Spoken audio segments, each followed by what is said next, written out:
కలుగుగాక. చేరి వచ్చిన మీ అందరికీ యేసుక్రీస్తు ఘనమైన నామంలో శుభాభివందనాలు తెలియజేస్తున్నాం.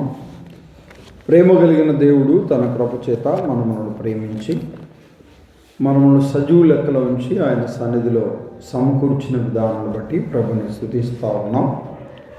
దైవ గ్రంథంలో ఒక చిన్న మాట మనం చదువుదాం. లూకా రాసిన సువార్త. బైబిల్ ఉన్న వారందరూ కూడా వాక్యం వైపు మనసు పెట్టండి. 2వ అధ్యాయం 11వ వచనాన్ని నేను చదువుతున్నాను. లూకా రాసిన సువార్త 2వ అధ్యాయం 11వ వచనం. దావీదు పట్టణమందు నేడు రక్షకుడు మీ కొరకు పుట్టి ఉన్నాడు, ఈయన ప్రభు అయిన క్రీస్తు.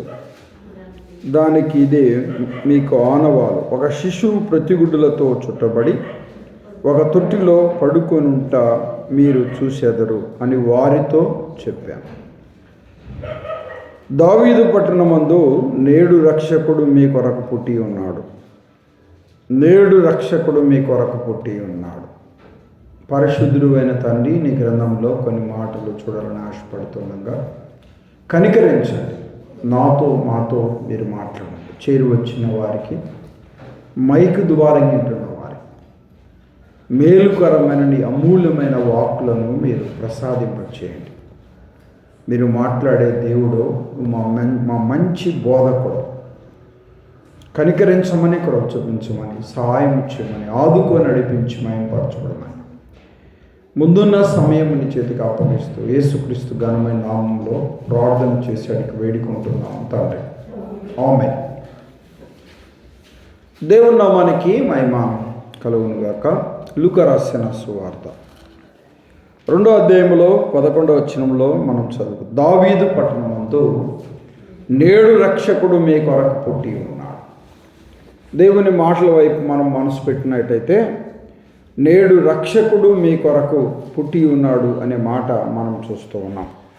అవును ప్రియులారా, నేడు రక్షకుడు మీ కొరకు పుట్టి ఉన్నాడు.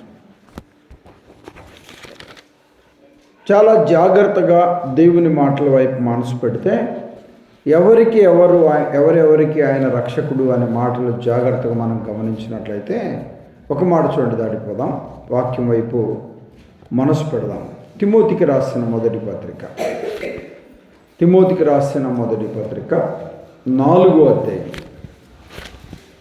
తిమోతికి రాసిన మొదటి పత్రిక 4వ అధ్యాయం 10వ వచనము నేను చదువుతున్నాను. 4వ అధ్యాయము తిమోతికి రాసిన మొదటి పత్రిక 10వ వచనం నేను చదువుతున్నా.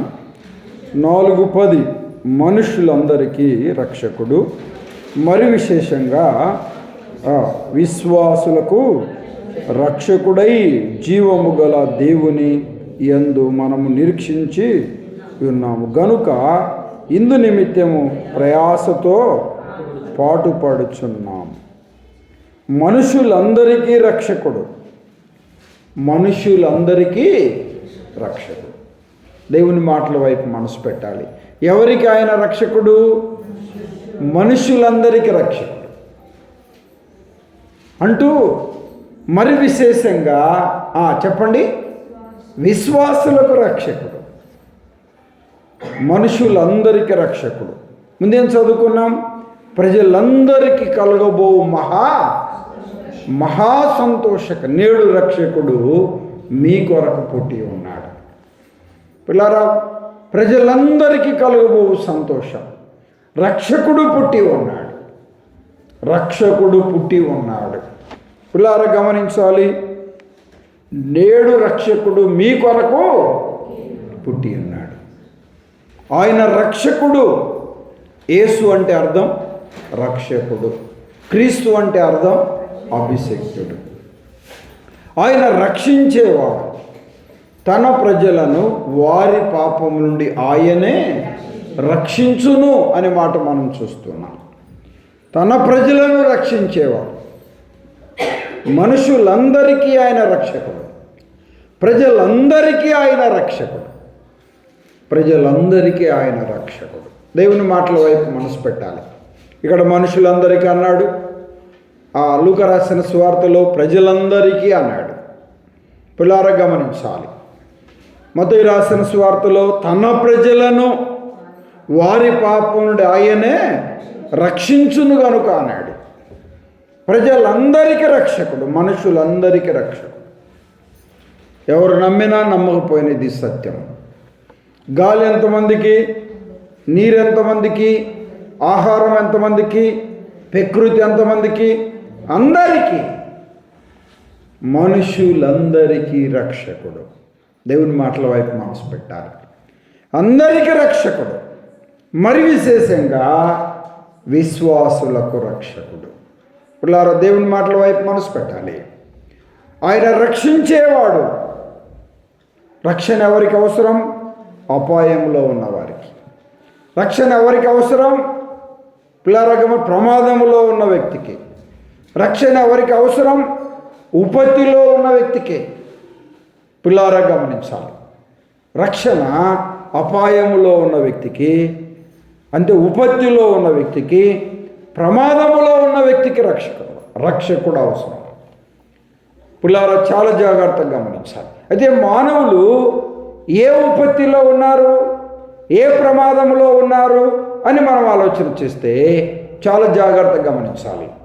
పిల్లారా గమనించాలి. రోమిలకు రాసిన పత్రికలో 3వ అధ్యాయంలో 23వ వచనంలో ఏ భేదమును లేదు, అందరూ పాపం చేసి అన్నాడు. అందరూ పాపం చేసి అన్నాడు. రోమా 6:23లో అన్నాడు, ఏలయనగా పాపం వలన వచ్చు జీతము మరణము, అది రెండవ మరణం, అది నిత్య నరకాగ్ని అని చెప్పాడు. అవును పిల్లారా, నరకమనే, పాతాళమనే, అగ్నిగుండమనే పిల్లారా గమనించాలి, వెళ్ళవలసిన వాడిగా ఉన్నాడు తన పాపములను బట్టి, తన అతిక్రమ క్రియలను బట్టి, తన దోషములను బట్టి, తన అపరాధములను బట్టి. చాలా జాగ్రత్తగా మనం ఆలోచన చేయాలి. ఏ భేదమును లేదు. కుల భేదం ఉంది, రంగు భేదం ఉంది, జాతి భేదం ఉంది, దేశ భేదం ఉంది, ప్రాంతీయ భేదం ఉంది, భాష భేదం ఉంది. సామాన్యుడు, సామంతుడు, ధనికుడు, దరిద్రుడు భేదాలు ఉన్నాయి. పిల్లారా గమనించాలి. వస్త్రాలలో భేదాలు, వస్తువులలో భేదాలు, ఆహార పదార్థాలలో భేదాలు, మనుషులలో భేదాలు ఉన్నాయి. కానీ పాపంలో ఏ భేదమును లేదు. అందరూ పాపం చేసి దేవుడు అనుగ్రహించు మహిమను పొందలేకపోతున్నాడు. పాపం అనే చీకటిలో మానవుడు జీవిస్తున్నాడు. పాపం అనే అంధత్వములో ఉన్నాడు. పాపం అనే గుడ్డితనములో ఉన్నాడు. కొరింథీయులకు రాసిన 2వ పత్రిక 4వ అధ్యాయం 4వ వచనం, ఈ యుగ సంబంధమైన దేవత అవిశ్వాసులైన వారి మనోనేత్రములకు గుడ్డితనము కలుగు చేశారు. త్రాగుబోతులుగా జీవిస్తున్నారు, తిరుగుబోతులుగా జీవిస్తున్నారు, అపవిత్రులుగా జీవిస్తున్నారు, దుర్మార్గులుగా జీవిస్తున్నారు, పాపులుగా బ్రతుకుతున్నారు, దేవుని భయము లేకుండా జీవిస్తూ ఉన్నారు, ప్రతి విధమైన అపవిత్రతకు లోనై బ్రతుకుతున్నారు. పిల్లరా, పాపమనే అంధత్వంలో, పాపమనే చీకటిలో, పాపమనే ఊపిలో ఉన్న మానవుణ్ణి రక్షించడానికి ప్రభు ఇష్టపడుతూ ఉన్నాడు. పిల్లరా గమనించాలి, తన ప్రజలను వారి పాపం నుండి ఆయనే రక్షించేవాడు, ఆయనే రక్షించువాడు. మానవుడు ఎలాంటి వాడు? పాపంలో పుట్టాడు. మానవుడు ఎలాంటి వాడు? పాపంలో జీవిస్తున్నాడు. మానవుడు ఎలాంటి వాడు? పాపములోనే మరణిస్తున్నాడు. ప్రభు చెప్పాడు, మీరు పాపములో ఉండి మరణిస్తే నా యొద్దకు రాలేరు అని చెప్పాడు. తన పాపాలకు పరిహారము చెందకుండా, పాపాలకు ప్రాయచిత్తము చెందకుండా, పాపాలకు విమోచించబడకుండా ఆ మోక్ష మార్గము చేరుట అసాధ్యము. నరకమనే ఉపత్తిలో, నరకమనే ప్రమాదములో, నరకమనే ఊపికి వెళ్ళవలసిన వాడిగా మానవుడు సిద్ధంగా ఉన్నాడు. తన అతిక్రమ క్రియలను బట్టి, తన పాపములను బట్టి. పాపానికి వచ్చు జీతం. ఒకరోజు ఒక మనిషి పని చేస్తే డబ్బులు వస్తాయి కదండి. ఒక ఉద్యోగి ఒక నెలంతా పని చేస్తే ఏమొస్తుంది? జీతం వస్తుంది. అతిక్రమ క్రియలకు, పాపాలకు, దోషాలకు జీతం ఉంది. అదే రెండో మరణం, అదే అగ్నిగుండం, అదే పాతాళం. దానిని తప్పించడానికే 2025 సంవత్సరాల కిందట సర్వ సృష్టి నిర్మాణకుడైన ప్రభు, పరలోకములో ఉన్న ప్రభు, అత్యున్నత సింహాసనమందు ఆసీనుడైన ప్రభు మహిమ నీడాడు, పరలోకము నీడాడు, సింహాసనం నీడాడు, రాజరికాన్ని నీడాడు, అధికారము నీడాడు.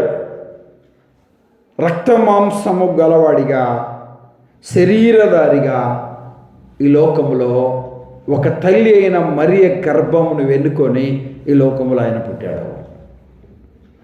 యేసుక్రీస్తు వారు గుర్చిన సంగతులివి. మనుషులందరికీ రక్షకుడు, మరి విశేషంగా చెప్పండి, విశ్వాసులకు రక్షకుడు. విశ్వాసులకు రక్షకుడు. దైవ గ్రంథం 3 రక్షణల గురించి చెప్తా ఉంది. ఎన్ని రక్షణలు చెప్పండి? 3 రక్షణల గురించి చెప్తా ఉంది. పుల్లారా గమనించాలి. ఆదికాండం 45వ అధ్యాయం 5వ వచనంలో ప్రాణరక్షణ, ఏ రక్షణ? ప్రాణరక్షణ అనే మాట చూస్తాం. పుల్లారా యేషేపు తన అన్నలతో మాట్లాడుతున్న మాట, ప్రభువే నన్ను ఇక్కడికి పంపించాడు ప్రాణరక్షణ కొరకు అనే మాట మనం చూస్తాం. 2వ యెషయా గ్రంథం 61:10 అన్నాడు దేహ రక్షణ. ఏ రక్షణ? దేహ రక్షణ. దేహ రక్షణ. దేహ రక్షణ కొరకు మానవుడు వస్త్రాలు ధరిస్తున్నాడు. పుల్లారా గమనించాలి. ప్రాణరక్షణ, ప్రాణం కాపాడుకున్నడు కొరకు ఎన్నో ప్రయత్నాలు చేస్తూ ఉన్నాడు. మానవుడికి ఈ లోకంగా దేహ రక్షణ అవసరమే. వస్త్రాలు ధరిస్తున్నాడు. దేహమును కాపాడుకున్నడు కొరకు, ప్రాణాన్ని కాపాడుకున్నడు కొరకు, తన ఆరోగ్యవంతుడిగా ఉండుట కొరకు ఎన్నో ప్రయత్నాలు చేస్తున్నాడు. ఇది తినకూడదంటాడు, ఇది తాగకూడదంటాడు, ఇది చేయకూడదంటాడు,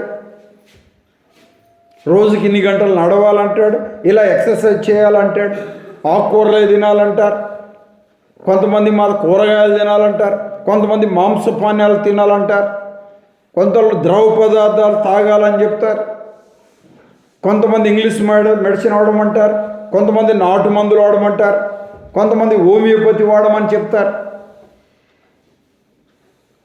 ప్రాణరక్షణ కొరకు, దేహ రక్షణ కొరకు మానవుడు ప్రయాసపడుతూ ఉన్నాడు. పుల్లారా గమనించాలి. దేహ రక్షణ, ప్రాణరక్షణ. దేవుని మాటల వైపు మనసు పెడదాం. ఫిలిప్పీయులకు రాసిన పత్రికలోనికి రండి, వాక్యం వైపు మనసు పెడదాం. అపోస్తుడైన పౌలు ఫిలిప్పీయులకు రాసిన పత్రిక. దేవుని మాటల వైపు మనసు పెడదాం. పుల్లారా గమనించాలి. ఫిలిప్పీయులకు రాసిన పత్రిక మనం జాగ్రత్తగా ఆలోచన చేస్తే 3వ అధ్యాయము పిల్లారా గమనించాలి. ఫిలిప్పీయులకు రాసిన పత్రిక 3వ అధ్యాయము చాలా జాగ్రత్తగా మనం ఆలోచన చేస్తే 19వ వచనం, నాశనమే వారి అంతము, వారి కడుపే వారికి దేవుడు, వారు సిగ్గుపడవలసిన సంగతుల యందు అతిశయపడుచున్నారు. సిగ్గుపడవలసిన సమయమందు అతిశయపడుచు. చాలామంది, రే సిగ్గు లేదా నీకు, రోసము లేదా, పురుష జాతికి సంబంధించిన వాడివి కాదా నువ్వు, సిగ్గుపడవలసిన విషయంలో ఎందు ఏం చేస్తున్నారు చెప్పండి? అతిశయపడుతున్నారు. అహం కలిగిన వారిగా వారు ఉన్నారు. దైవగ్రంథం ఎంత చక్కగా చెప్తా ఉంది. అతిశయపడుచున్నారు. నాకేం పర్లేదు, నాకేంటి అన్నట్టు మానవుడు ఉన్నాడు. నేను కష్టపడుతున్నా, నేను సంపాదించుకుంటున్నా, నేను సమకూర్చుకుంటున్నా, నాకెవడు చెప్పేదేంటి, నాకెవడు పెట్టేదేంటి, నాకెవడన్నా సాయం చేసేదేంటి, నాకేంటి. మనుషులు దక్కర్లేదు, దేవుని దక్కర్లేదు. మనుషులు దక్కర్లేదు చెప్పరే, దేవుని దక్కర్లేదు నాకే. ఒకరోజంట అమ్మ వినండి, రాజుగారు దేశము ప్రజలు ఎలా ఉన్నారో చూడాలని వెళ్ళాడంట. వెళ్ళినప్పుడు రాజును చూసి అందరు జయ కొట్టారంట. చాలామంది సాగిలపడ్డారు. వారి అక్కర్లు తెరుచుకున్నాడు. ఏంటి? కొంతమంది డ్రైనేజీలు సరిగా లేవని చెప్పారు, కొంతమంది వాటర్ ప్రాబ్లం ఉందని చెప్పారు, కొంతమంది రోడ్లు సరిగా లేవని చెప్పారు. ఇలాగ రకరకాల పరిస్థితులు చెప్పారు. చెప్పినప్పుడు అందరూ లేచి నిలబడుతున్నారు, సాగిలు పడుతున్నారు, చేయి కొట్టేవారు, చాలా వినయంతో విధేయత ఉన్నవారు అక్కడ కనబడుతున్నారు. అక్కడే ఒక వ్యక్తి ఉన్నాడు. ఊరి బయటికి వారు వచ్చిన తర్వాత ఊరి బయట ఒకడు కూర్చొని ఉన్నాడు. చెట్టు కింద కూర్చొని ఉన్నాడు. కాలు మీద కాలు వేసుకొని కూర్చొని ఉన్నాడు. రాజు అలా వెళ్తా ఉన్నాడు. మంత్రి వచ్చి, రేయ్ లేరా, నిలబడరా, రాజురా అంటున్నాడు. రాజు వచ్చాడు, భయం లేదా నీకు? లేదన్నాడు. రాజు అంటే నాకు భయం లేదన్నాడు. రాజురా, మన దేశాన్ని పాలించే రాజు, అయితే నాకేంటి, ఐ డోంట్ కేర్ అన్నాడు. లేదు, వాడికి ఎంత చెప్పినా లేలే. రాజు అలాగనే దూరంలో ఉన్నప్పుడు చెప్పాడు, దగ్గరికి వస్తున్నాగా చెప్పాడు, అయినా లేలే. కాలు మీద కాలు వేసుకొని కూర్చొని ఉన్నాడు. ఇలా పడుకొని కాలు మీద కాలు వేసుకొని కాలు ఊపుకుంటూ అలా ఉన్నాడు. తర్వాత జరిగింది ఏంటి అంటే, రాజు రాజ్యం ఎలా ఉంది? చాలా బాగుందండి. మీ యొక్క పాలనలో మీరు నీళ్లు ఏ రీతిగా, ఆ నీళ్లను ఏ రీతిగా మీరు జనాలకు ఉపయోగపడుతుందో దాన్ని బాగా డ్రైనేజీలు తీసి మంచిగా కాలువలు బాగా చేశారు, రోడ్లు వేశారు, ఇంకా ప్రజలకు పంట పొలాలకు నీటిని అందిస్తూ ఉన్నారు. చాలా బాగుంది, నువ్వంటే చాలా ప్రేమ ఉంది, చాలా విధేయత ఉంది, అంతా బాగుంది అని అంటూ ఇలా చెప్పాడంట మంత్రి. మంత్రి ఇలా చెప్తున్నప్పుడు చాలా సంతోషించి అలా, సరే కానీ ఊరి బయట ఒకడు ఉన్నాడు. వాడు కాలు మీద కాలు వేసుకొని పడుకొని ఉన్నాడు. అసలు ఏంటి వాడి పరిస్థితి అని అడిగాడంట. వాడు ఏంటి, అసలు ఏంటి, వాడు బిజినెస్ మ్యానా, కాంట్రాక్టరా, లేకపోతే ఏమన్నా పెద్ద భూస్వామ్యా అని అంటే, కాదండి, వాడు అడుక్కుండేవాడు అని చెప్పాడంట. ఎవరు చెప్పండి? అడుక్కుండేవాడికి ఏంటిది, అంత అహం ఎక్కడిది అన్నాడట. నాకు అప్పుడే చెప్పకపోయేవాడు, అంత తెలుస్తాననేవాడు. వాడు అన్న మాటకు నాకే మైండ్ పోయింది, అందుకే నేను వచ్చేసానండి. ఏంటి వాడు చెప్పింది అని అంటే, ఏం చెప్పాడు వాడు మంత్రి అని అడిగాడంట. ఇలా చెప్పాడంట, నేను అడుక్కుండేవాడిని, 3 రోజులు అడుక్కున్నాను, 3 రోజులకు కావాల్సిన డబ్బు, భోజనము, 3 రోజులకు కావాల్సిందంతా నేను అడుక్కొచ్చుకున్నాను. భోజనం తెచ్చుకున్నా, డబ్బులు అడుక్కొచ్చుకున్నా, 3 రోజులకు సరిపడి నీళ్లు తెచ్చుకుపెట్టుకున్నా, 3 రోజుల వరకు ఎవడొచ్చినా లేని నేనని చెప్పాడు. నేను ఎవడికి సాగిలపడను, నాకు అక్కర్లేదు. 3 రోజుల తర్వాత ఎవడొచ్చినా లేస్తాను, ఎవరికైనా మొక్కుతాను, సాగిలపడతాను, అడుక్కుంటాను, ప్రాధేయపడతాను, అయ్యా అని వాడి కాళ్ళు పట్టుకుంటా. 3 రోజుల దాకా ఎవడొచ్చినా నేను లేదు. అదేంటి వాడి చరిత్ర అని చెప్పాడు. ఇది వెరైటీ ఉంది. వాడికి అక్కర్లేదు 3 రోజులు. రాజును అక్కర్లే, నేను మంత్రిని అక్కర్లే, రాజ్య పాలన చేసే వ్యక్తి వచ్చాడు అక్కర్లే. వాడి ఉద్దేశం ఏంటి?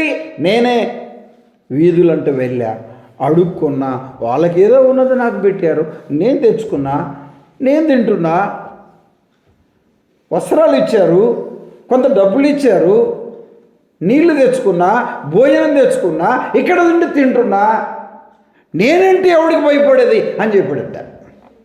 చాలా జాగ్రత్తగా ఈ మాటలు మనకి ఏం అర్థమవుతుందంటే, 3 రోజుల వరకు ఎవడు చెప్పినా వినడు.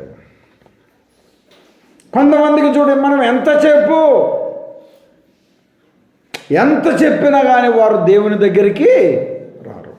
దేవుడంటే అసలు వాళ్ళకి విలువ లేదు, వాక్యం అంటే విలువ లేదు, మందిరం అంటే విలువ లేదు. ఆ విలువను తెలుసుకోవడానికి కూడా వారు ఇష్టపడరు. దేవుని మాటల వైపు మనసు పెట్టాలి.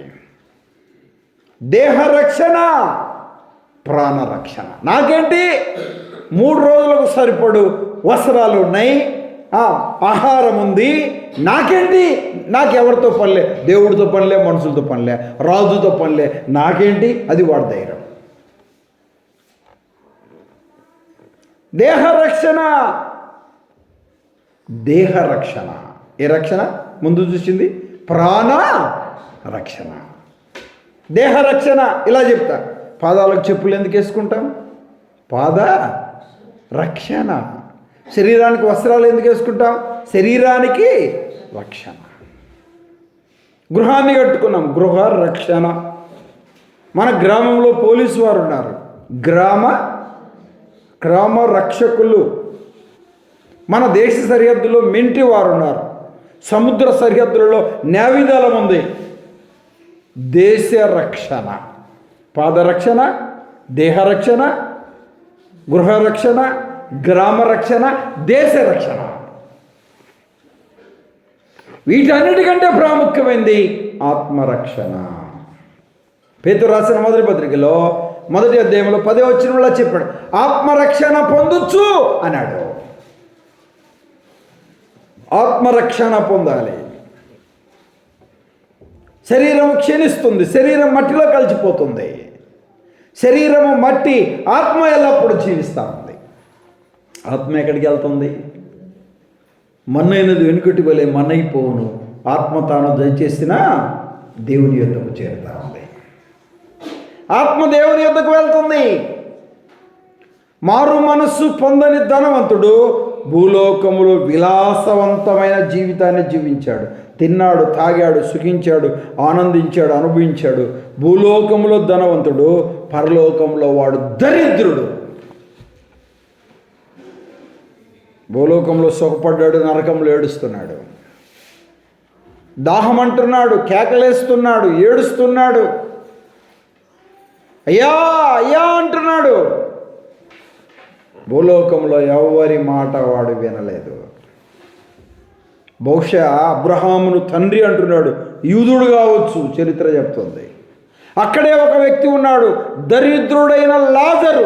ఆహారం లేదు, ఆరోగ్యం లేదు, నానబడిన వారు లేరు. శరీరం అంతా వ్యాధితో నిండినవాడు. వేదన ఉంది, దుఃఖం ఉంది, బాధ ఉంది, నిట్టూర్పు ఉంది. అనేక రీతిలో కృంగిపోయిన వాడిగా ఉన్నాడు. ఆహారము లేకపోవడం వలన కృంగిపోవుట, ఆరోగ్యము లేకపోవటం వలన కృంగిపోవుట, వస్త్రాలు లేకపోవటం వలన కృంగిపోవుట, నానబడిన వారు లేకపోవటం వలన కృంగిపోయాడు. తను మరణించుట్లో తన వ్యాధి, తన బీదస్థితి, తను వస్త్రహీనత, ఎవరు లేని స్థితి గతించిపోయింది. దేవుని దూతలు వచ్చి ఆయనను తీసుకొని వెళ్ళారు. అబ్రహాము రోమున ఆనుకొని ఉండుటకు. ఎంత గొప్పదని తండ్రి. భూలోకములో దరిద్రుడు, చెప్పండి, పరలోకముల్లో ధనవంతుడు. వీడు అంటున్నాడు, లాజరును పంపయ్యా అంటున్నాడు. చూశారండి, లాజరును పంపు అంటున్నాడు. దేవుని మాటల వైపు మనసు పెట్టాలి. ఆత్మరక్షణ అనేది చాలా చాలా అవసరం. మన శరీరంలో ఆత్మ ఉంది. ఏముంది? ఆత్మ ఉంది, ప్రాణం ఉంది, దేహం ఉంది. దేహం ఈ లోక సంబంధమైంది. ఆత్మ దేవుడు అనుగురించి. నరుని ఆయువు యెహోవా పెట్టిన దీపం. ఆయనలో ఉండే జీవవాయువును మానవుడిలో ప్రవేశింపచేయగా మానవుడు ఏమయ్యాడు? జీవించే ప్రాణి అయ్యాడు. దేవుని మాటల వైపు మనసు పెట్టాలి. దైవ గ్రంథం ఎంత చక్కగా చెప్తా ఉంది, ఎంత చక్కగా చెప్తా ఉంది. ప్రభు ఎంత చక్కగా చెప్తున్నాడు. శరీరము క్షీణించిపోయినా, ఆరోగ్యము క్షీణించిపోయినా, ఆదరించేవారు, ధైర్యపరిచేవారు, ఓదార్చేవారు, ఆదుకునేవారు, సహాయం చేసేవారు లేకపోయినా ప్రభు విడిచిపెట్టేవాడు కాదు, ప్రభు మరిచేవాడు కాదు. ఎంత గొప్ప దేవుడండి. ఆయన ఆత్మరక్షణ అనుగ్రహించడానికి భూలోకానికి వచ్చాడు. ఎందుకంటే చనిపోయిన తర్వాత ఆయనలో మానవుడిలో పెట్టిన ఆత్మ ఆ మోక్ష మార్గంలో ఉండాలని ప్రభు కోరుకుంటున్నాడు. అప్పుడతడు పాతాళములో బాధపడుచు, శరీరమా ఆత్మ వేదన పడుతుంది, ఆత్మ అరుస్తుంది, ఆత్మ దాహం అంటుంది, ఆత్మ, శరీరం కాదు. భూలోకంలో మనం శరీరంతో ఉన్నప్పుడే ఆత్మస్వరూపైన ప్రభుని మన హృదయంలో చేర్చుకోకపోతే చనిపోయిన తర్వాత మన ఆత్మ నిత్యత్వంలో ఉండదు. ఆ మోక్ష మార్గంలో మనం ప్రవేశించలేం. దేవుని మాటల వైపు మనసు పెట్టాలి. అందుకే ఇలా చెప్పాడు, మనుషులందరికీ రక్షకుడు, మరి విశేషంగా విశ్వాసులకు రక్షకుడు. విశ్వాసులకు రక్షకుడు. అంతేకాదు ఇలా చెప్పాడు, పుల్లారా గమనించాలి. ప్రేమ కలిగిన దేవుడు ఎవరిని రక్షించేవాడంటే మత్తయి రాసిన సువార్త 8:25 నశించిపోతున్నాము, నశించిన వారిని రక్షించడానికి వచ్చాడు. లోక 19:10 కూడా మనం చూస్తాం, నశించిన దానిని వెదకి రక్షించుటకు మనుష్య కుమారుడు ఈ లోకానికి వచ్చాడు. నశించిన వారిని, నశించిన దానిని రక్షించుటకు వచ్చాడు. ప్రభు ఎంత గొప్పవాడు, ప్రభు ఎంత గొప్పవాడు ఆలోచన చేయాలి. నశించిన దానిని వెదకి రక్షించుటకు మనుష్య కుమారుడు ఈ లోకానికి వచ్చాడు. ఈ లోకానికి వచ్చాడు. దేవుని మాటల వైపు మనసు పెట్టి నశించిపోతున్నాడు మానవుడు. లోకమును ప్రేమించి, పాపాన్ని ప్రేమించి, దుర్మార్గతను ప్రేమించి, చెడుగును ప్రేమించి, అపవిత్రతను ప్రేమించి, చేయకూడని పనులు చేస్తూ దేవునికి విరోధంగా జీవిస్తూ ఉన్నాడు. దేవుని ప్రేమను ధిక్కరించి బ్రతుకుతున్నాడు. నామకార్థ జీవితంలో జీవిస్తున్నాడు. అందుకే ఇలా చెప్పాడు, మనుషులందరికీ అన్నాడు. మనుషులందరికీ రక్షకుడు. ఏ కులం, ఏ మతం, ఏ జాతి వారైనా, ఏ భేదమును లేదు, అందరికీ రక్షకుడు ఆయన. రక్షణ ఎవరికి అవసరం? రక్షణ అపాయములో ఉన్న వ్యక్తికి అవసరం, ప్రమాదములో ఉన్న వ్యక్తికి అవసరం, ఉపత్తిలో ఉన్న వ్యక్తికి అవసరం. మానవ మనుగడలో ఉన్న ప్రజలు పిల్లారా గమనించాలి. పాపమనే అంధత్వంలో, పాపమనే చీకటిలో ఈ యుగ సంబంధమైన దేవత అవిశ్వాసులైన వారి మనోనేత్రములకు గుడితనం కలుగజేసింది. ప్రభు దైవత్వాన్ని గుర్తిరగడానికి, ప్రభు ప్రేమను తెలుసుకోవడానికి, ప్రభు శక్తి సామర్థ్యతలను గుర్తిరగడానికి దైవ గ్రంథం ఎంత చక్కగా చెప్తుంది. నశించిపోయిన దానిని, నశించిన దానిని. చాలామంది అంటుంటారు, నేను కాబట్టి బ్రతికించా అంటుంటారు. నేను కాబట్టి బ్రతికించాను అంటుంటాడు. మొన్న మేము ఒక ప్రాంతానికి వెళ్ళాం. గుంటూరులో మీటింగ్స్ అయితే అక్కడ వెళ్ళాం. చిల్డ్రన్ మిషనరీ పరిచర్య చేస్తాడు దేవుని దాసులు సుందర్ సింగ్ అన్నగారని. చాలా మంచి వ్యక్తి, చాలా కష్టపడి దేవుని పని జరిగించాడు. 6 అడుగులు ఉంటాడు ఎత్తు. అన్నగారు ఒక చెట్టు గురించి చెప్పాడు. అక్కడ వాళ్ళ ఇంటికి తీసుకెళ్ళాడు. కొంత స్నాక్స్ ఆయన్ని పెట్టాడు. పెట్టిన తర్వాత ఆ చెట్లను ఆయన పెంచే విధానాన్ని చెప్పాడు. నాకు చాలా ఆశ్చర్యం అనిపించింది. వాళ్ళు ఒక మొక్కను తెచ్చి నాటినప్పుడు, డాడీ ఎందుకు ఇది చచ్చిపోద్ది కదా, దీన్ని ఎందుకు ఇంత నువ్వు అనవసరం, దీనికి ఇలా నువ్వు దీనికేం ప్రయాసపడ, చూడు నాన్న బతుకుద్ది అని చెప్పాడట. దానికి చాలా చక్కగా దానికి ఒక కర్ర కట్టి దానికి చాలా చేయవలసిందంతా చేస్తే చక్కగా పెద్దదైందంట. డాడీ చచ్చిపోయిన దాన్ని బతికించావే, నువ్వు ఎంత గొప్పవాడివి డాడీ అని చెప్పాడట. నేను నశించిన దానిని రక్షించావును అన్నాను. అదే భలే చెప్పావు అన్నాడు. ఆలోచన చేయాలి. భక్తి అంటే మానవుడు ఏమనుకుంటున్నాడు? ముక్తి అంటే ఏమనుకుంటున్నాడు మానవుడు? మనం ఏ స్థితిలోనైనా ఉండని కొంత సమయం వరకు దైవాన్ని జ్ఞాపకం చేసుకుంటే చాలు. మనకున్న దాంట్లో ఏదో లేని వారికి ఏదో ఒక రీతిగా సహాయం చేస్తే చాలు. లేదు వీలైనప్పుడు మనమే దేవుని దగ్గరికి వెళ్ళి ఏదన్నా దేవునికి ఇస్తే చాలు. అంతే కదా భక్తి అంటే? కాదు కాదు కాదు కాదు, మోసపోతున్నాడు. భక్తి అంటే హృదయం మారాలి. భక్తి అంటే జీవితం మారాలి. భక్తి అంటే బ్రతుకు మారాలి. భక్తి అంటే పాపం పోవాలి, పరిశుద్ధుడవు కావాలి. దేవునికి విరోధమైన అపవిత్రతను విసర్జించుట, ఒక నిష్ఠ కలిగిన వ్యక్తిగా జీవించుట, అది భక్తి. అందుకే ప్రభు విశ్వాసులకు రక్షకుడు అన్నాడు. ప్రజలందరికీ రక్షకుడు, మనుషులందరికీ రక్షకుడు. ఎవరు నమ్మినా నమ్మకపోయినా ఇది నమ్మదగిన మాట, ఇది నమ్మదగిన మాట. దైవ గ్రంథం ఎంత చక్కగా చెప్తా ఉంది. అంతేకాదు, ఒక మాట చూడండి, చదువుతారా? దానియేలు గ్రంథం 3వ అధ్యాయం 17వ వచనం. పిల్లారా గమనించాలి. 3వ అధ్యాయం 17వ వచనం, 3:17. దానియేలు గ్రంథం. మేము సేవించుచున్న దేవుడు మండుచున్న మేడిమి గల ఈ అగ్నిగుండమును నుండి మమ్మల్ని రక్షించుటకు సమర్థుడు. అగ్ని గంధకములు, అగ్నిగుండము మమ్మల్ని ఏం చేయలేకపోయాయి. షడ్రక్ మెషక్ అబేద్నెగోలను కాల్చజేయలేకపోయాయి. మా దేవుడు మండుతూ ప్రకాశిస్తున్న అగ్ని లాంటి వాడు. మా దేవుడు సమర్థుడు. దానియేలు, షడ్రక్ మెషక్ అబేద్నెగోలు సింహాల బోనులోకి వెళ్ళినప్పుడు కూడా అలాంటి విషయాలని మనం చూస్తాం. మా దేవుడు సమర్థుడు. అసమర్థత లేని దైవము యేసుక్రీస్తు కాదు. శక్తిహీనుడు యేసుక్రీస్తు కాదు. ఆయన శక్తి కలిగిన వాడు, ఆయన సమర్థత కలిగిన వాడు.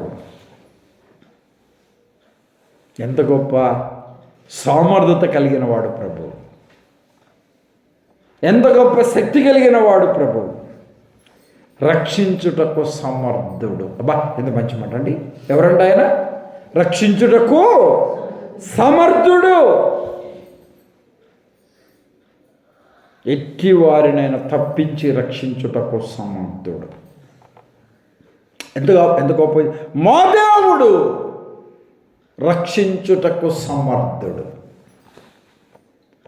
మా ప్రభు పేరే రక్షకుడు. యేసు అనగా అర్థం రక్షకుడు, రక్షించేవాడు, తన ప్రజలను రక్షించేవాడు, మనుషులందరినీ రక్షించేవాడు, మరి ముఖ్యంగా ఇశ్రాయేలు ప్రజలను రక్షించేవాడు. ఓ మాట చూడు, దాడిపోదాం. యోహాను రాసిన సువార్త చదవండి. 4వ అధ్యాయం 42వ వచనం. 4:42. యోహాను రాసిన సువార్త 4వ అధ్యాయం 42వ వచనం. మా మట్టుకు మేము విని ఈయన నిజముగా, ఎంత మంచి మాట అండి. మా మట్టుకు మేము విన్నాము, ఈయన నిజముగా లోకరక్షకుడు. ఏంటి చెప్పాడు? నిజముగా లోకరక్షకుడు. నిజము, నిజము, నిజము, నిజమైన, నిజమైన, నిజముగా. ఇది నిజమా, ఇది నిజమా అనే ప్రశ్న మనిషిలో వస్తుంది. ఇది నిజమా, ఇది నిజమా? నమ్మడానికి వీలు కావట్లేదే, నమ్మే సఖ్యంగాని పరిస్థితి ఉంది. దేవుని మాటల వైపు మనసు పెట్టాలి. మా మట్టుకు మేము విని ఆయన నిజముగా లోకరక్షకుడని గ్రహిస్తున్నాం. ఒక సమరయ స్త్రీ, ఒక చెడిపోయిన స్త్రీ, ఒక పాడైపోయిన స్త్రీ, ఓ పాపపు బ్రతుకులో జీవిస్తున్న స్త్రీ, తన శరీరాన్ని అమ్ముకొని బ్రతుకుతున్న స్త్రీ ప్రభు దైవత్వాన్ని గుర్తిరిగినప్పుడు, ప్రభు ఆమెతో మాట్లాడినప్పుడు ఆమె బ్రతుకు మారిపోవడమే కాకుండా, ఆమె జీవితం మారిపోవడమే కాకుండా, ఆమె పాప జీవితాన్ని విడిచిపెట్టి, పాప జీవితాన్ని పగలగొట్టి వేసి ఊరిలోనికి వెళ్ళింది. తన కొండను విడిచి అనే మాటలు మనం అక్కడ చూస్తాం. సమరయ పట్టణానికి వెళ్ళింది. అన్ని జనాంగం మధ్యకు వెళ్ళి, రండి, నేను మెస్సయ్యను చూశాను, రక్షకుణ్ణి చూశాను. ప్రవచనాలు ఏమి చెప్పాయో ఆ ప్రవచనాల నెరవేర్పుగా ఒక రక్షకుణ్ణి నేను చూశాను. వారందరూ వచ్చి ప్రభు వారిని చూసి, అక్కడ పరిస్థితులన్నీ చూసి, ఆయన నిజముగా లోకరక్షకుడని, నిజముగా లోక రక్షకుడు, మాకే కాదు, లోక రక్షకుడు. నాట్ ఓన్లీ నాకు రక్షకుడు కాదు, లోకానికి రక్షకుడు. ఎన్ని లోకాలు ఉన్నాయో అన్ని లోకాలకు ఆయన రక్షకుడు. మనుషులందరికీ రక్షకుడు. ఎంతమంది మనుషులు ఉన్నారో వారందరికీ ఆయన రక్షకుడు. ఎట్టి వారినైనా రక్షిస్తాడు. ఎట్టి వారినైనా రక్షించే సమర్థత కలిగిన వాడు. సమర్థత కలిగిన వాడు. ఒక మాట చూడండి, దాడిపోదాం. ఎబ్రిలకు రాసిన పత్రిక 7వ అధ్యాయం 25వ వచనం. ఎబ్రిలకు రాసిన పత్రిక 7వ అధ్యాయం 25వ వచనం. దేవుని మాటల వైపు మనసు పెట్టాలి. చాలా జాగ్రత్తగా మనం ఈ మాటలు గమనిస్తున్నప్పుడు ఈ మాటల్లో ఉన్న అమూల్యమైన మాటలను ప్రతి ఒక్కరు గమనించాలని నేను ప్రభు పేరిట నేను మీకు తెలియజేస్తున్నా. ఎబ్రిలకు రాసిన పత్రికలో 7వ అధ్యాయంలో 25వ వచనంలో మనం చాలా జాగ్రత్తగా గమనిస్తే, పిల్లలు మనం 26వ వచనాన్ని చదువుతాం, కానీ 25లో ఒక శ్రేష్టమైన మాట. ఈయన తన ద్వారా దేవుని యొద్దకు వచ్చు వారి పక్షమున విజ్ఞాపన చేయుటకు నిరంతరము జీవించుచున్నాడు గనుక వారిని సంపూర్ణముగా రక్షించుటకు. ఎలాగా? సంపూర్ణంగా రక్షించుటకు. సంపూర్ణంగా రక్షించుటకు సమర్థుడు. సంపూర్ణంగా మంచి పేరు ఉంటే అండర్లైన్ చేసుకోవాలన్నమాట. ఎట్లా రక్షించాడండి? సంపూర్ణంగా రక్షించాడు. చాలామంది సగమైంది అన్నట్టు అంటుంటారు కదా, కొద్దిగా అయింది అంటుంటారు కదా, కొద్దిగా ఇప్పుడే ప్రారంభించామంటుంటారు కదా, కొంత మధ్యలోకి వచ్చామంటుంటారు కదా, లాస్ట్ వరకు వచ్చామండి అంటుంటారు కదా. అలా కాదు. సంపూర్ణంగా రక్షించుటకు ఆయన సమర్థుడు. సంపూర్ణంగా రక్షించుటకు సమర్థుడు. ఆయన పాపులను పిలువచ్చాడు, పాపులను చేర్చుకున్నట్టు వచ్చాడు, పాపుల యొద్ద బస చేయుటకు వచ్చాడు. పాపం అంటే ఆయనకి అసహ్యం. పశ్చాత్తాపడుతున్న పాపి అంటే ఆయనకి ఇష్టం. ఆలోచన చేయండి. దైవగ్రంథం ఎంత చక్కగా చెప్తా ఉంది. నేడు రక్షకుడు మీ కొరకు పుట్టి ఉన్నాడు. ఎలాంటి రక్షకుడు? నేడు రక్షకుడు. రక్షణ పొందితే ఎంతమందికి సంతోషం? ఏమన్నాడు? ప్రజలందరికీ కలగబో మహా సంతోషం. ఒక మాట చూడండి, దాడిపోదాం. పిల్లలు గమనించాలి. లూకా రాసిన సువార్త వాక్యం వైపు మనసు పెడదాం. లూకా రాసిన సువార్త 15వ అధ్యాయం. లూకా రాసిన సువార్త 15వ అధ్యాయం 7వ వచనం. అటువలే మారు మనసు అక్కర్లేని 99 మంది నీతిమంతుల విషయమై కలుగు సంతోషము కంటే మారు మనసు పొందు ఒక పాపి విషయములో పరలోకమందు ఎక్కువ సంతోషం. మారు మనసు పొందు ఒక పాపి విషయంలో సంతోషం.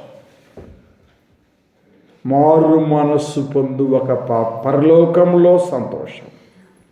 పరలోకములో సంతోషం. 15:10 పిల్లారు గమనించు. అటువలే మారు మనసు పొందు ఒక పాపి విషయమై దేవుని దూతల ఎదుట సంతోషము కలుగునని మీతో చెప్పుచున్నా. దేవుని దూతల ఎదుట సంతోషం, దేవునికి సంతోషం, పరలోక రాజ్యములో సంతోషం. మారు మనసు పొందిన వ్యక్తికి సంతోషం. ఎంతమందిని చూడట్లేదండి మనం? ఒకప్పుడు దేవునికి విరోధంగా, దేవునికి ఆయస్కరంగా, దేవునికి దుఃఖకరంగా లోకమును పాపను ప్రేమించి బ్రతికిన వారే, అపవిత్రతకు లోనై జీవించిన వారే, హృదయాల్లో బ్రతుకుల్లో జీవితాల్లో మార్పు లేకుండా బ్రతికిన వారే ప్రభు తన కృపచేత ప్రభు నా బ్రతుకును మార్చాడు, నా జీవితాన్ని మార్చాడు, నా హృదయాన్ని మార్చాడు, నా పాప జీవితము వదిలిపెట్టేలాగా ప్రభు సహాయం చేశాడు. ఒకప్పుడు అలా ఉండే వ్యక్తిని ఇప్పుడు ఇలా ఉన్నా.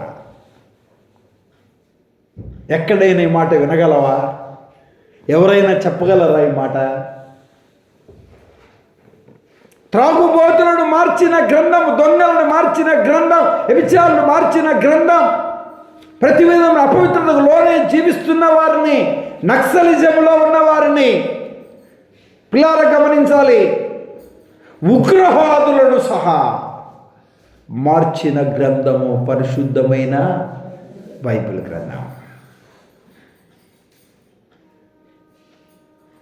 ప్రేమ కలిగిన యేసుక్రీస్తుని సొంత రక్షకుడిగా అంగీకరించి వారి బ్రతుకుల్లో, వారి జీవితాలలో గొప్ప మార్పు కలిగిన వారిగా వారు జీవిస్తున్నారు. ఎంతోమంది మన మందిరంలో కూడా చాలామంది ఉన్నారు. ఒకప్పుడు ఇప్పుడు గతం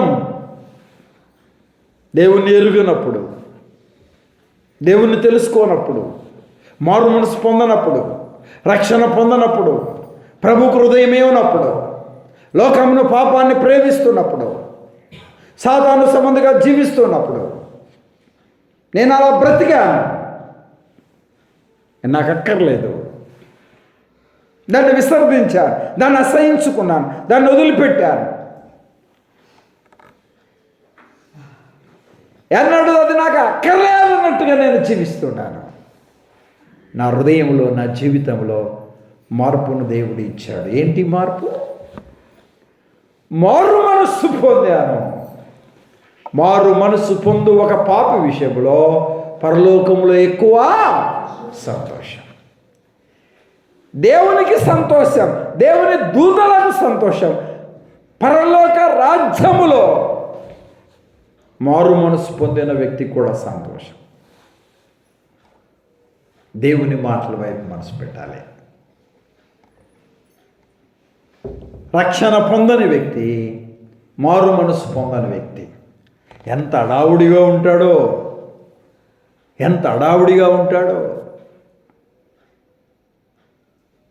ఏంటి అడావుడి? మారు మనసు పొందవయ్యా బాబు, రక్షణ పొందవయ్యా బాబు, ప్రభుని హృదయంలో చేర్చుకోవయ్యా బాబు, అపవిత్రతను విడిచిపెట్టవయ్యా బాబు, దేవుని దృష్టికి నమ్మకంగా జీవించవయ్యా బాబు అంటే ఒప్పుకోడే. దేవునికి హృదయం ఇవ్వడానికి ఇష్టపడ్డే, తీర్మానం చేసుకోవడానికి భయం, మారు మనసు పొందడానికి భయం, రక్షణలో స్థిరంగా ఉండడానికి భయం, బాప్తిసం తీసుకోవడానికి భయం, మందిరానికి రావడానికి భయం. ఎన్ని రోజులు ఎన్నుకుబాడతాను, ఎన్ని రోజులు నిర్లక్ష్యం, ఎన్ని రోజులు అశ్రద్ధ.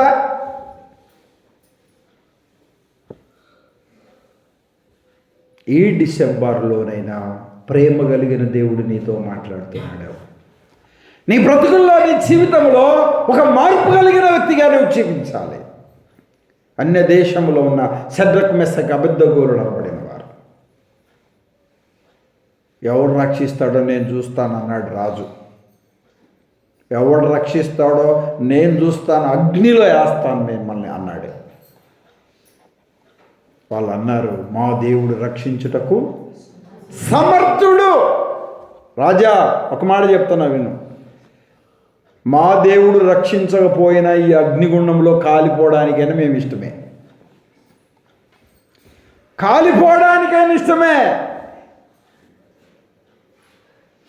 మా దేవుడు రక్షించుటకు సమర్థుడు. మా పాపాలను ప్రభు క్షమించి ఆ నరకము, ఆ పాతాళము, ఆ అగ్నిగుండము, ఆ వేదన, ఆ దుఃఖము, ఆ బాధ, ఆ పళ్ళు కొరుకుట, ఆ రొమ్ము కొట్టుకొనుట, అగ్ని ఆరక, పురుగు చావక, ఆ వేదన పడే పరిస్థితి నుండి మా దేవుడు మమ్మల్ని రక్షించాడు. తుచ్చమైన ఈ దేహం ఉంటేం పోతేం, నా శరీరము క్షీణించిపోయినను నేను యథార్థతను వదలనని చెప్పాడు యోబు.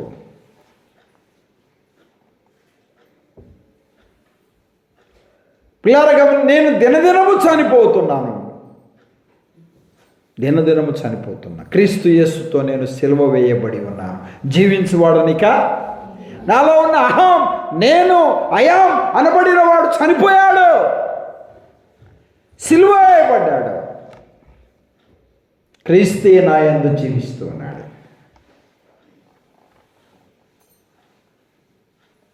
దేవుని మాటల వైపు మనసు పెట్టాలి. దైవ గ్రంథం ఎంత చక్కగా చెప్తా ఉంది. ఆత్మరక్షణ పొందారు ఇక్కడ ఉన్న వారంతా ఆలోచన చేయాలి. ప్రాణరక్షణ ఉంది, దేహ రక్షణ ఉంది, ఇదన్నిటికంటే ముఖ్యం ఆత్మరక్షణ.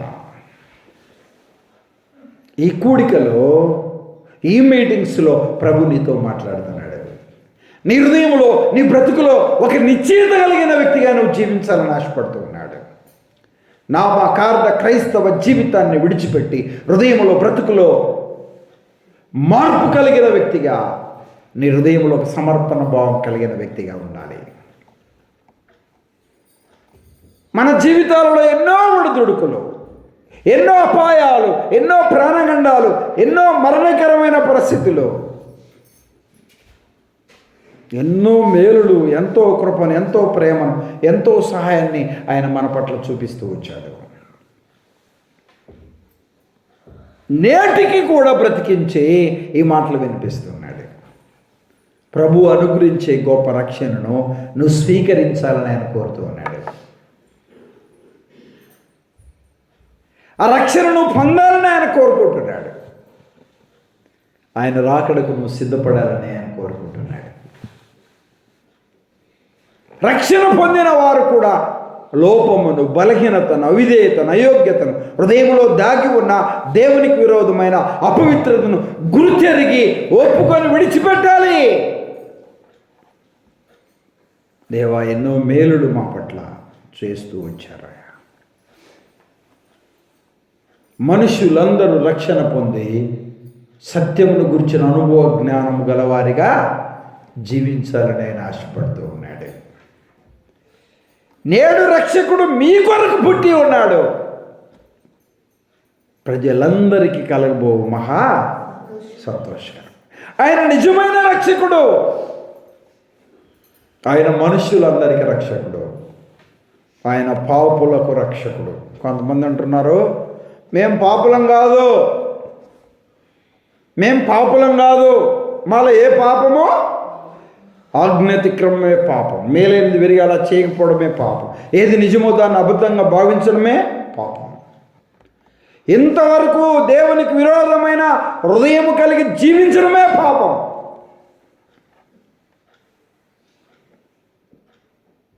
దైవ గ్రంథం ఎంత చక్కగా చెప్తా ఉంది.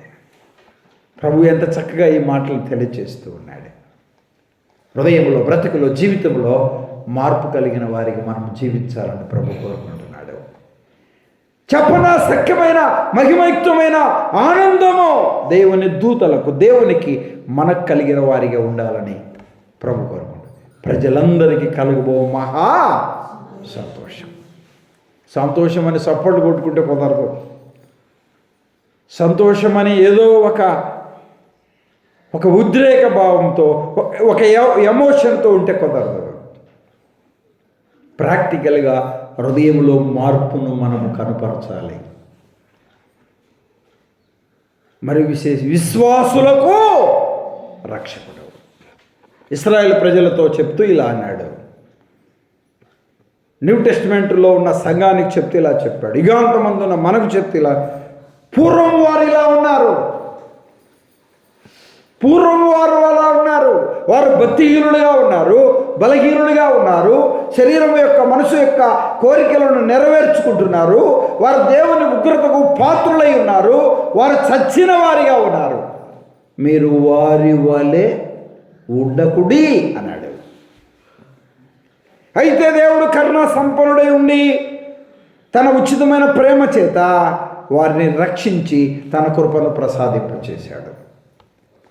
మునుపు దూరస్తులైన మీరు ఇప్పుడు క్రీస్తు యేసునందు సమీపస్తులై ఉన్నారు. సమీపింపరాని తేజస్సులో ఉన్న దేవుడు మన దగ్గరికి ఆయన సమీపించాడు.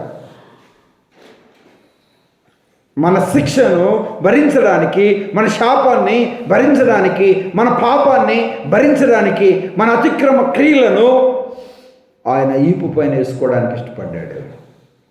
కొట్టబడి, ఈడోబడి, గాయపరచబడి, శ్రమపట్టబడి, 3 మేకలకు వేలాడదీయబడి స్వరూపమును, సొగసును కోల్పోయి ఘోరాతి ఘోరమైన మరణాన్ని ప్రభు అనుభవించాడు. ఎందుకు ఆ శ్రమలు, ఎందుకు ఆ హింసలు, ఎందుకు ఆ అవమానం, ఎందుకు ఆ వేలన, ఎందుకు ఆ గాయాలు, ఎందుకు ఆ పిరికిడి గుద్దులు, ఎందుకు ఆ ఉమ్మువేతలు? నిన్ను నన్ను ఆత్మీయంగా రక్షించాలని ఫస్ట్ నుండి చివరి వరకు తన అమూల్యమైన రక్తమును ఎందుకు ధారపోశాడు? మన పాపాలకు పరిహారం ఉంది, పాపాలకు ప్రాయశ్చిత్తం ఉంది, పాప విముక్తి కలిగిన వారిగా ఆత్మరక్షణ పొంది ఆ రక్షకుని ప్రభు హృదయంలో చేర్చుకున్న వారిగా ఉండాలని ప్రభు కోరుకుంటున్నాడు. ఇంకెవరైనా యేసు ప్రభుని నమ్మకపోతే ఇదే మిక్కిలి అనుకూలమైన సమయం, ఇదే రక్షణ దినం. రక్షకుడైన ప్రభుని హృదయంలో చేర్చుకోండి. ఎంత ఘోరాతి ఘోరమైన పాపములో ఉన్నా ప్రభు కనికరిస్తాడు, మీ పాపాలను క్షమించి పరిశుద్ధపరుస్తాడు.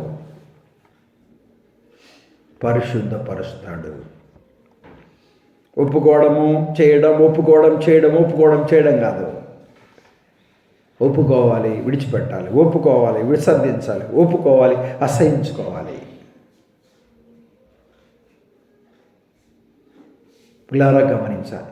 మరి విశేషంగా విశ్వాసులకు రక్షకుడు, నమ్మిన వారి పట్ల ఆయన కృప, ఆయన కాపుదల, ఆయన భద్రత ఆయన అనుగ్రహిస్తాడు.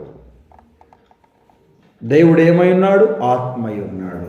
మనం కూడా ఆత్మతో సత్యముతో ఆయనను ఆరాధించాలి, స్తుతించాలి, మహిమపరచాలి, కీర్తించాలి. హృదయ శుద్ధి కలిగిన వారిగా ఉండాలి. హృదయం అంధత్వంలో ఉండకూడదు, హృదయం చెడిపోయిన వారిగా ఉండకూడదు. తలలో ఉంచండి, కళ్ళమండి, వీలైతే మోకరించండి. ప్రభు పాదాలను ఆశ్రయిద్దాం, ప్రభు పాదాల చెంత చేరుదాం, ప్రభు సహాయాన్ని కోరుదాం. ప్రేమ కలిగిన దేవుడు తన కృపను మన పట్ల చూపించాడు. ఆయన నీకు రక్షకుడా, తల్లి, బాబు, అమ్మ, అయ్యా, ప్రభువారు నీకు రక్షకుడా. లేకపోతే ఏ పాపం, ఏ అపవిత్రత, ఏ దుర్మార్గత, ఏ చెడుగు, ఏ లోపం, ఏ బలహీనత ఉంది ఆలోచించి ఒప్పుకొని విడిచిపెట్టు. మరొక తరుణాన్ని ప్రభు నీకు ఇచ్చి, మరొక అవకాశం నీకు ఇచ్చి నీతో మాట్లాడుతున్నాడు. నీ లోపాన్ని తెలియచేస్తున్నాడు, నీ తప్పును తెలియచేస్తున్నాడు, నీ హృదయంలో దాగి ఉన్న పాపాన్ని నీకు తెలియచేస్తున్నాడు. ఇకనైనా పురికొల్పబడు, ఇకనైనా హెచ్చరించబడు, ఇకనైనా గద్దించబడు. దేవుని సన్నిధిలో ఒప్పుకో, నన్ను క్షమించయ్యా, నన్ను క్షమించు. నీ కొరకు నమ్మకంగా జీవించడానికి ఇష్టపడుతున్నాను. నేను పాపంలో పుట్టాను, పాపంలో జీవిస్తున్నాను, పాపంలో బ్రతుకుతున్నాను, నన్ను క్షమించు, నన్ను రక్షించు అని చెప్తే రక్షించుటకు సమర్థుడు నిజముగా లోక రక్షకుడు. నీ పాపములన్నీ కడిగి నిన్ను పరిశుద్ధపరుస్తాడు, ఉచితముగా గొప్ప రక్షణ అనుగ్రహిస్తాడు, పరలోక రాజ్య భాగ్యమును నీకు అనుగ్రహిస్తాడు. నమ్మిన వారు, విశేషంగా విశ్వాసులకు రక్షకుడు. ప్రియ తల్లి, ప్రియ బాబు, నా ప్రియ తల్లిదండ్రులారా, ఆలోచన చేయండి. ప్రార్థన చేయలేకపోతున్నాం, బైబిల్ చదవలేకపోతున్నాం, మందిరానికి రాలేకపోతున్నాం, ఆత్మీయంగా బలపడలేకపోతున్నాం, నీలో దాగి ఉన్న దేవునికి విరోధమైన ఆ చెడుగును విసర్జించలేకపోతున్నాం. ఒప్పుకొని విడిచిపెడితే అది నీకు క్షేమం. విడిచిపెట్టు, ప్రభు తన కృప చూపిస్తాడు. ఆత్మీయంగా నువ్వు వర్ధిల్లాలని ప్రభు కోరుకుంటున్నాడు. ఆత్మీయంగా నువ్వు బలపడాలని ప్రభు కోరుకుంటున్నాడు. ఆత్మీయంగా నువ్వు స్థిరపడాలని ప్రభు కోరుకుంటున్నాడు. ఆత్మ సంబంధమైన ఆనందం కలిగిన వ్యక్తిగా ఉండాలని ప్రభు కోరుకుంటున్నాడు. ప్రార్థన చేసిన, దైవ గ్రంథాన్ని చదివిన, ఆత్మ సంబంధమైన ఆ ప్రభావముతో ప్రభు మహిమలను ముందుకు సాగాలని ప్రభు కోరుకుంటున్నాడు. ప్రభు కొరకు అప్పగిద్దాం. నమ్మిన వారొక రక్షణ, మంచి రక్షణ పొందారు కనుక రక్షణలో ముందు భయముతో, వణుకుతో ఆయన మీకు అనుగ్రహించిన సొంత రక్షణను కొనసాగించుకోండి. నమ్మని వారు ప్రతి లోపాన్ని, బలహీనతను, అవిధేయతను, పాపాన్ని ఒప్పుకొని ఆయన రాకడకు సిద్ధపడాలని ప్రభు పేరిట నేను తెలియజేస్తున్నాను. ప్రార్థన చేసుకుందాం. తలలోంచండి, కళ్ళు వేయండి. హృదయంలో ఒక మంచి తీర్మానం కలిగి ఈ కూడికలో నుండి, ఈ సభలలో నుండి మీరు ముందుకు సాగాలని యేసుక్రీస్తు ప్రేమలో నేను మీకు తెలియజేస్తున్నాను. దేవుడి మాటలు మన ఎన్నికడిలో దీవించునుగాక. ఆమేన్. ప్రార్థన చేద్దాం, ప్రార్థన చేసుకుందాం.